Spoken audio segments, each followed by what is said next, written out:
1페이지 4번 문항 보겠습니다. 2024학년도 수능 14번 문항이고요. 객관식 15문항 있으니까 객관식에서 두 번째, 기본적으로 객관식에서 두 번째로 어려운 문항이라고 생각하면 되고요. 이 문제 정답률이 15.5%였네요. 객관식인데 15.5%면 아주 어려운 문제였죠. 그죠? 20%는 나와야 되는데 그것보다 안 나왔으니까 상당히 난이도가 높았던 문제라고 생각하시면 되는데요. 막상 풀어보면 뭐 그렇게까지 또 어렵진 않아요. 그래서 이런 문제도 좀 공부할 필요가 있어서 한번 봐보겠습니다. 봅시다. A, B는 자연수고요. 함수 fx는 이렇게 주어졌네요. 이렇게 fx를 주어졌고 그 다음에 어떻게 했냐면 fx랑 y는 t, 그러니까 가로선이랑 만나는 점의 개수, 이런 표현들이 이제 올해 고2 모의고사 문항을 그래도 좀 풀어봤으면 이런 표현들이 많이 나오는 걸 알죠. 그래서 그래프 그렸을 때 가로선으로 그어봤을 때 몇 개 만나는가. 그렇게 했을 때 그 어떤 k라는 점을 기준으로 gk, t, 그러니까 저번에 이런 문제 있었어요. 그 t를 그 가로선을 기준으로 아래 위 좌우 극한들을 생각해 봤을 때 교점의 개수의 합이 k-k 플러스니까 위아래 함수값 생각하면 되죠. 그게 9개가 되게끔, 그러니까 만나는 교점이 위아래 함수값 포함해서 총 9개가 되게끔 한번 세팅을 해봐라. 그때 자연수 AB가 나오는데 그 AB가 여러 가지 종류가 순서상이 나올 거고 그때 A 플러스 B의 최대값을 구하는 뭐 이런 문제가 되겠습니다. 한번 해볼게요. 보니까 첫 번째 요 함수는 애초에 그냥 주어져 있잖아요. 주어져 있으니까 뭐 그대로 그리면 됩니다. 범위 2를 기준으로. 계산만 하면 되니까 여기다 한번 해볼게요. 프라임이니까 프라임 하면 6x 제곱 마이너스 6이고 0인 거 구하면 뿔마 1이죠. 뿔마 1을 기준으로 3차 함수가 그려지게 되는데 f-1은 얼마예요? 마이너스 2 플러스 6 플러스 1이니까 5인가요? 마이너스 1,5. 그 다음에 f1은 2 빼기 6 더하기 1이니까 마이너스 3. 마이너스 3. 그 다음에 내가 필요한 게 2보다 작은 점이니까 f2까지 구해봐야겠네요. 2 구하면 8이 16, 12 더하기 1이니까 5. 그래서 5 이렇게 올라갔다가 0은 1이네요. y절편이 1이고 이렇게 그려지는 그래프죠. 여기다 다시 그려보면 요 그래프는 어떻게 그려지냐면 1, 2, 마이너스 1, 1, 2, 3, 4, 5, 1, 2, 3 1,5 마이너스 1,3 2,5 여기 1을 지나면서 이렇게 올라갔다가 내려갔다가 올라가는 요 그래프가 요 왼쪽 그래프예요. 별거 아니죠. 뭐 이거 그리는 건 너무 기본적인 거라 뭐 이 계산 과정을 뭐 쓰는 것도 큰 의미는 없어요. 아주 기본적인 형태의 뭐 그래프 그리는 문제이기 때문에 그냥 계산만 안 틀리면 됩니다. 계속 얘기하지만 계산이 중요하다. 계산 잘하는 게 중요하다. 근데 그 다음에 이 두 번째 걸 해석을 해야 됩니다. 요거를 잘 해석하는 게 중요해요. 봤더니 얘는 어떻게 돼 있냐면 우선 여기 앞에 단을 보면 A는 자연수니까 양수잖아요. 2차 함수네요. 그러니까 아래로 올라간 2차 함수인데 E하고 B를 뭔가 이제 요거 빼면 해라고 생각하고 아래로 볼록인 함수가 있잖아요. 그거를 그만큼 평행 이동시킨 거라고 생각하면 돼요. 이래요? 그러니까 뭔 말이냐면 E하고 B가 어디 있는지 몰라요. B는 자연수라고 했기 때문에 1일 수도 있고 2일 수도 있고 이렇게 막 여러 가지 가능성이 있습니다. 그냥 평이하게 대충 B를 이 정도라고 잡아놓으면요. 2, 너무 높게 그려놨네. 얘가 9라고 해보면 9를 기준으로 2,9, B,9는 지나면서 아래로 볼록인 이런 형태의 그래프가 가장 기본적인 그래프 개형이라고 생각하시면 돼요. 너무 위에다 그렸네요.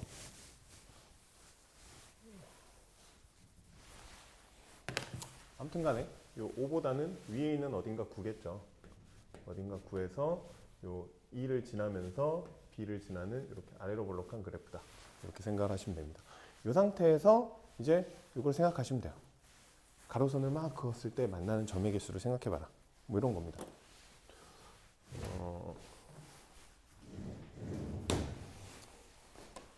여기다가 대충 표현해 볼게요. 다시.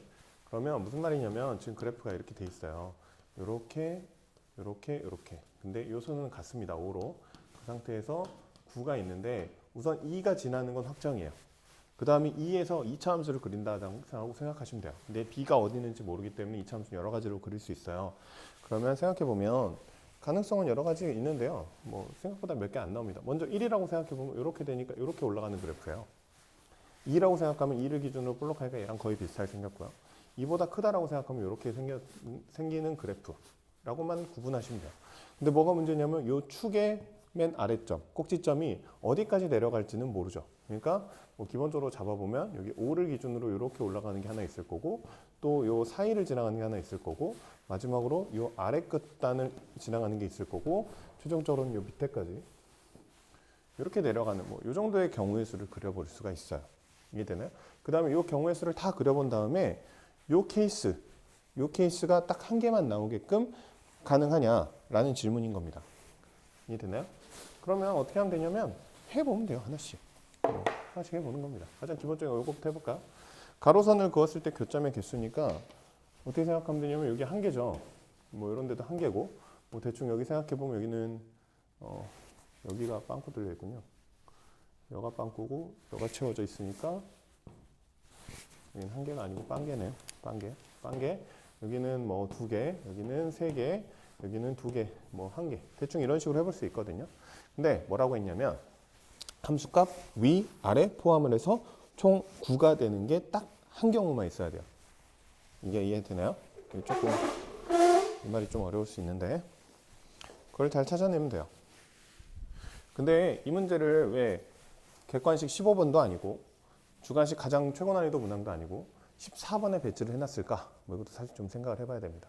왜 이렇게 배치를 해놨냐면 이 문제 유형이 지난번 시험 쌤 예상 문제도 있었듯이 과거 기출에 있었습니다. 이렇게 판단하는 문제 유형. 그러면 그거에 대한 대비가 너희들이 되어 있겠거니 라는 판단하에 14번 정도로 낸 거겠죠. 근데 생각보다 점당률은 좀 더 낮긴 했네요. 아무튼 그렇게 해서 그러니까 너희들이 과거 기출을 잘 살펴봐야 된다는 뜻이고요. 그럼 이제 판단하는 건 이렇게 보면 돼요. 봤더니 근데요. 여기를 기준으로 봅시다. 여기 3개죠. 여기 살짝 위에도 3개, 살짝 아래도 3개겠네요. 그럼 3개, 3개, 3개 다음 총 몇 개죠? 9개. 맞죠? 이렇게 되는 거. 근데 이렇게 되는 K가 몇 개 있어야 된다고요? 1개 있어야 된다고. 근데 봤더니 이 사이의 K는 엄청나게 많을 거 아닙니까?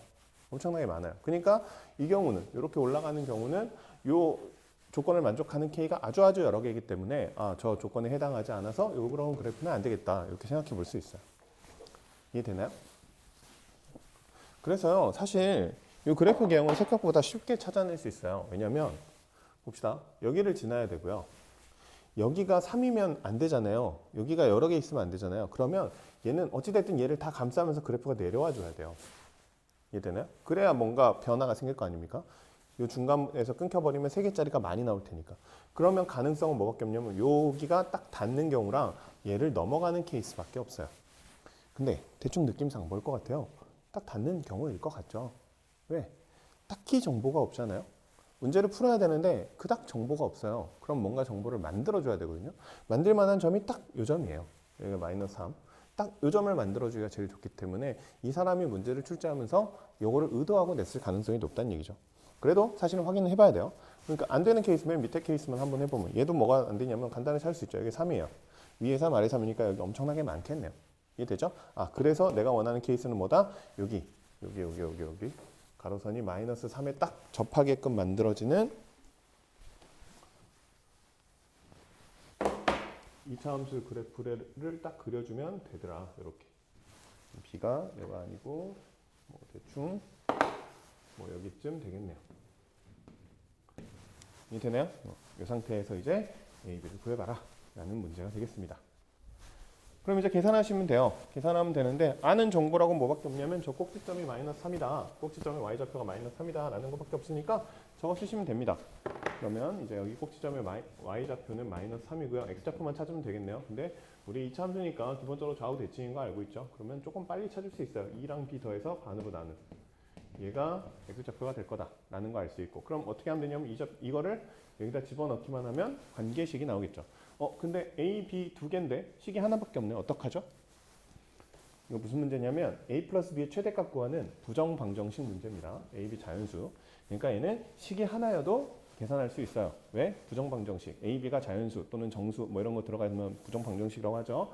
그런 강력한 조건이 있기 때문에 계산해서 식을 만들어낼 수 있습니다. 그럼 그냥 하는 거예요. A 집어넣으면 2분의 B 플러스 E 마이너스 2 2분의 B 플러스 E 마이너스 B 플러스 9가 마이너스 3이다. 이렇게 하면 되겠네요. 얘는 마이너스 12고요.